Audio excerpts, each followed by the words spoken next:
right, movie review time. This is going to be another movie review.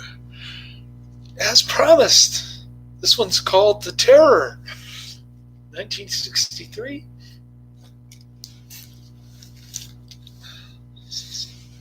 This is going to be another gothic AIP thingamabobber. Lots of interesting trivia for this one. Boris Karloff, 2 days. Roger Corman almost killed him by submerging him in cold water. Abuse of the elderly. And Boris Karloff, I mean. And they used the set from The Raven.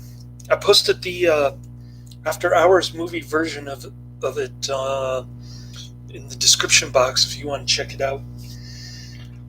I also posted the trailer, but you gotta click on the drop down in the description box to find it. It's way down there. There are like 7 directors on this movie. 3 producers, I think, 5 writers, something like that. It's nuts. It took forever to produce. And Roger Corman got away with using the Raven sets because,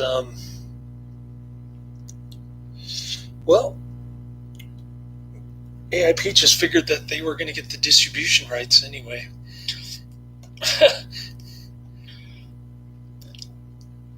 So they kind of figured something was fishy, why the Raven sets were torn down. But yeah, I'm going to watch Blood Fist next, starting tomorrow, which is a ripoff on Bloodsport, the Don the Dragon Wilson movie that I keep promising to watch for next week. Labor Day, in between shifts, on my break, whatever, I'm going to watch the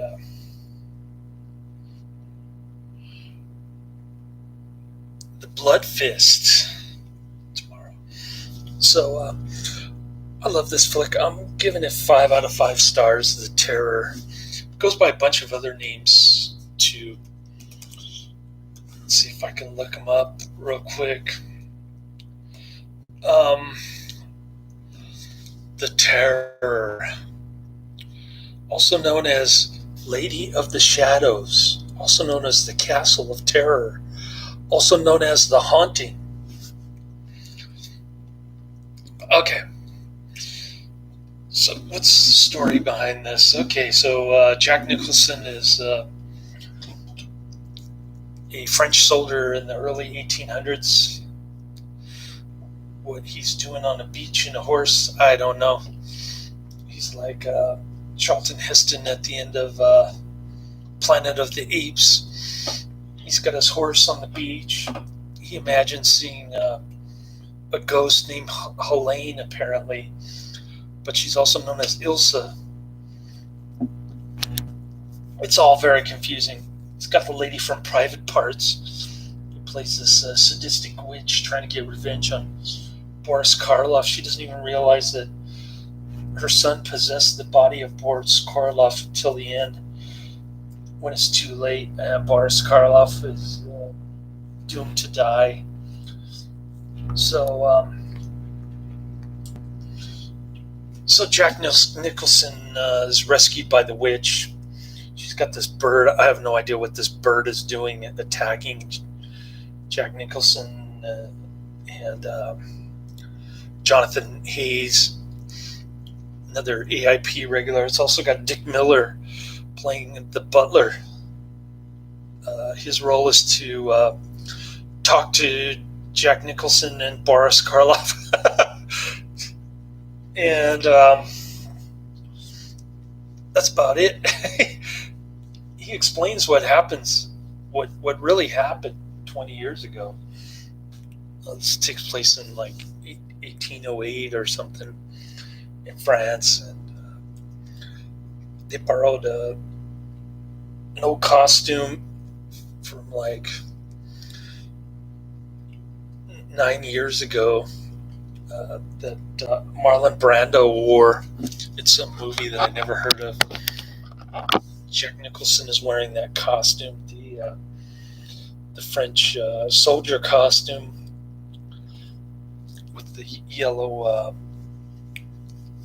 things, the yellow strings hanging on the side, but it's only one side for some reason. Anyway, he keeps seeing this ghost, Helene, Ilsa, whatever her name is. So he goes into Boris Karloff's castle.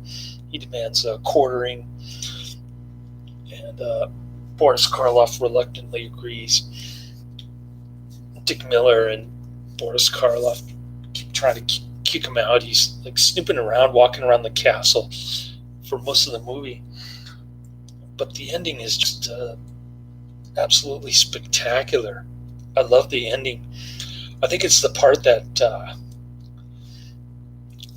Jack Nicholson directed, the spectacular ending in the last 15 minutes or so. Wonderful, wonderful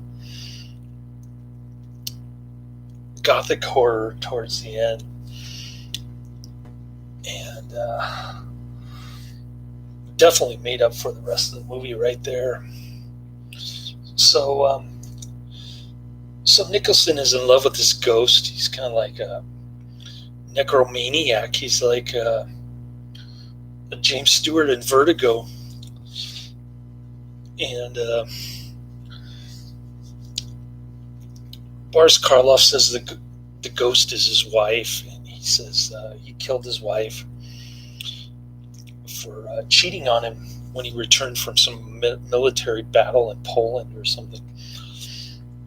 And then Dick Miller, his butler, killed the lover, Eric. But then there's a plot twist at the end.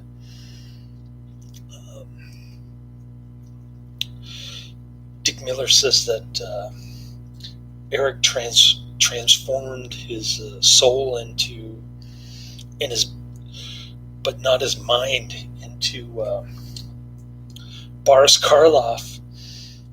And Dick Miller actually killed Boris Karloff, thinking that he was Eric or something. It was very confusing, but it was kind of a cool plot twist. And that's when the witch realized that she was using the ghost, or the agent of Satan, or whatever that Helene apparition is.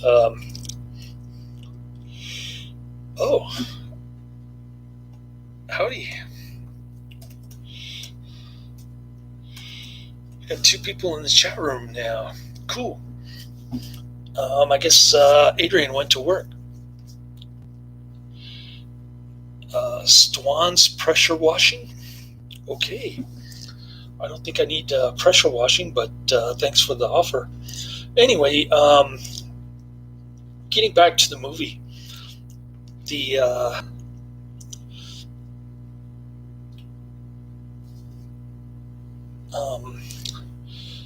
So the ghost, or the apparition, or whatever that thing is, Helene / Ilsa, she's trying to convince Boris Karloff to commit suicide, which results in eternal damnation, and which is what the witch wants. And well, at least before she realizes that she's murdering her own son through this Ilsa Helene apparition thingy. And well, there goes Stwan's pressure washing. Okay. And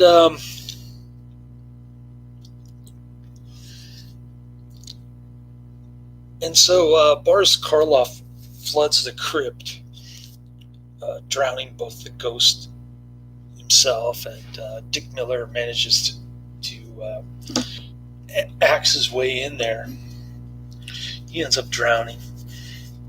Jonathan Haze gets eaten by that falcon bird, whatever that thing is, that the witch keeps at her dead son's former house on the estate.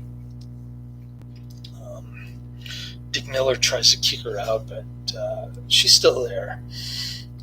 And Jack Nicholson, he scoops out his Helene Ilsa from the water, and that's pretty much the movie. I mean, it's really slow build up first hour or so, but last 15 minutes definitely more than made up for the rest of the movie. It's just people walking around the castle, snooping in the hallway, that kind of thing. A lot of filler space in this one. I thought I wasn't gonna like it as much until I saw the ending. Really changed my mind. So highly recommended. Check it out. 5 out of 5 stars. I'm gonna work 11 hours tomorrow. Try to get Blood Fist